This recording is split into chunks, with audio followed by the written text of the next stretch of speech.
What is going on, you guys? Welcome back to the channel. Hopefully each and every one of you guys is having a great and amazing day. If it's your first time stopping by, go ahead and smash that subscribe button. Follow me on both of my social media links, both Instagram and Snapchat, to keep up to date on what's going on with the channel. In today's video, we are going to do a little data log. It is the first time that the car is on 91. Well, that's a clean looking C. Anyhow, it's the first time that the car's on 91 with aux fuel. So as you saw in a previous video, we did tune the split second box and got that all connected.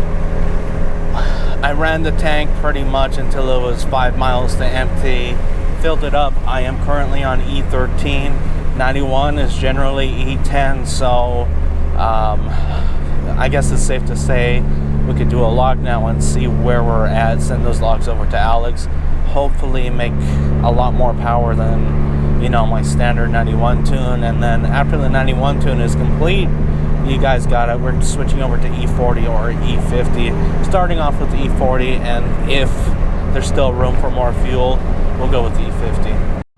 So you're probably wondering why I'm doing this so late at night. It's a little after 10 o'clock already, but it is 84 degrees out still. It's literally been like 105 to 110 all week long.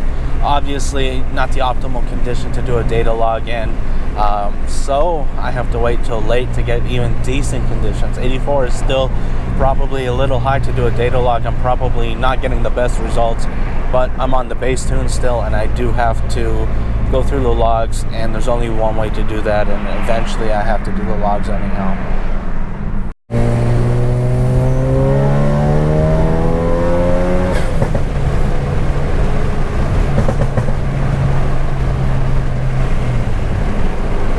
It seems to be pulling pretty good.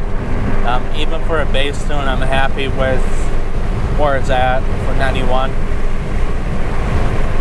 We all know that E40 and E50 is where it makes the power. So there's something a little different that you do have to monitor when you're logging for 91 or anything regarding an aux fuel kit. You have to look at your STFTs and make sure that you do not exceed 20%. STFTs is a short-term fuel trim, so that's one more thing that you do have to look out for, as well, of course, as your AFRs. Make sure that you're not running lean, because obviously that's not a good thing.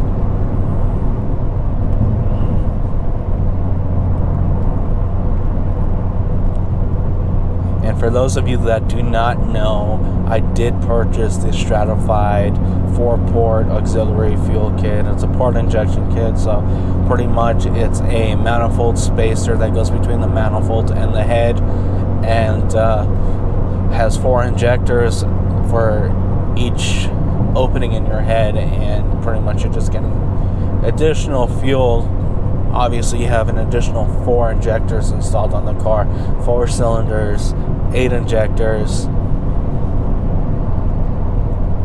And maybe I should slow down, because that sheriff just flew by me.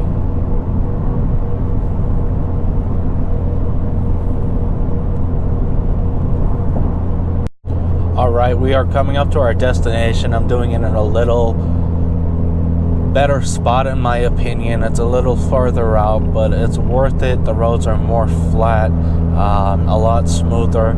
In my other spot, there was a couple of times during the log that I was losing traction, so I decided to try out a new spot for data logging for this time around. This is going to be the first time that I data log out there, obviously, so hopefully everything works out just fine. Alright, so same deal. Let's get to a straight stretch here. 2,500 RPMs in 3rd gear.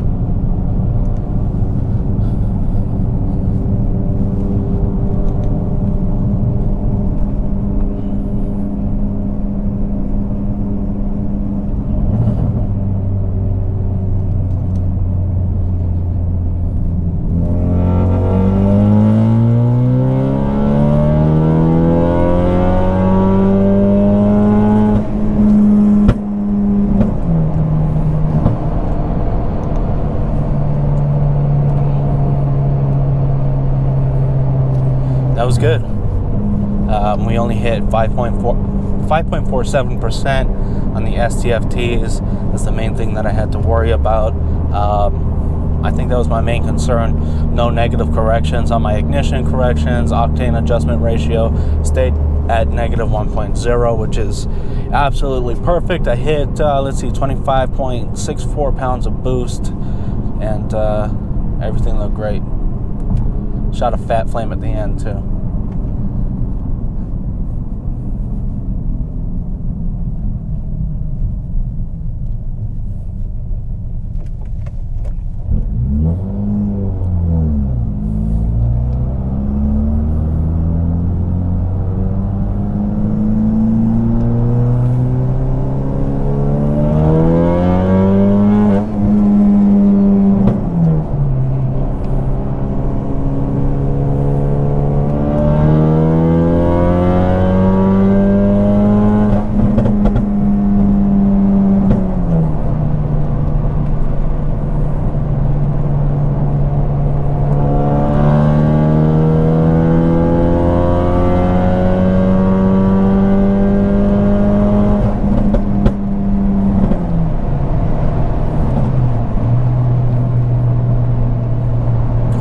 Pulling pretty good in all gears. Nothing's exceeding 20% STFTs. I'm going to send that log over to Alex, and we'll get a revision, and the car's going to pull even better.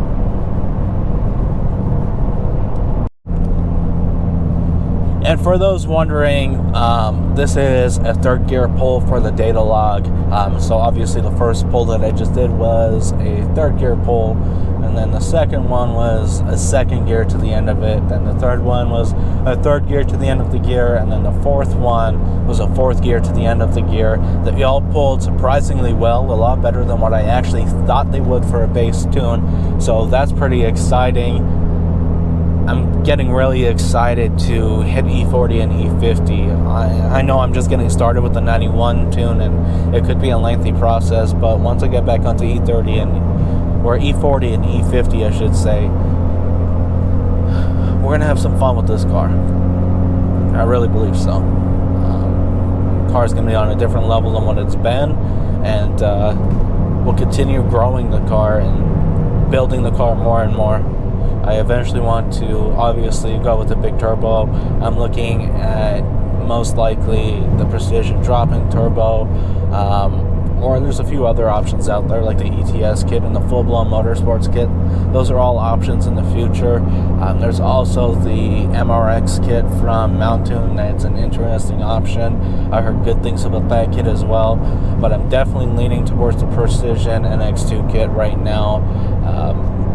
It's by far the most used kit on the Focus RS, and that leads to tuners having more experience with it, so obviously we're just building onto that platform, and if the tuners have experience with it, why not follow that, and we'll see where we go. Like I said, I may even choose the ETS kit or possibly the full-blown motorsports kit, and eventually, obviously, we're going to have to upgrade the transmission at some point and do a full build. Shout out to That's Nobody for the video, so I'm pretty confident that I can do it myself. If not, you'll receive a transmission, and you can build it. Well, I'm pretty sure I can do it. So, anyhow, after the transmission, we probably have to do an engine build as well. For sure, at some point, we're going to have to build an engine, whether we like it or not. And of course, I got some other goodies coming to the car as well that nobody's aware of.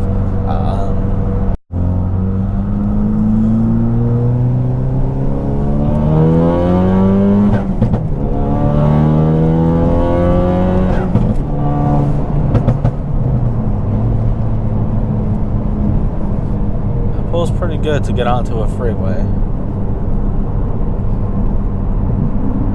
Like it a lot. Alright guys, so right now I am heading home, sending those logs to Alex immediately as soon as I walk in the door. That's what I'm doing. I might kiss my wife first. But anyhow, I'm sending those logs to Alex. Hopefully he gets back to me before the end of the week, and we'll be doing this all over again.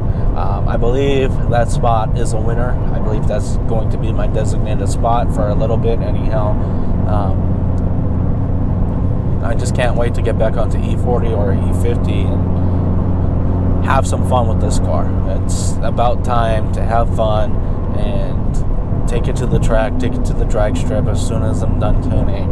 I definitely want to take a trip out to the drag strip and see what I could do. See if I could break 12s and hit high 11s with my current setup. I believe I can, especially if I get some drag radials on the front. I believe it's possible.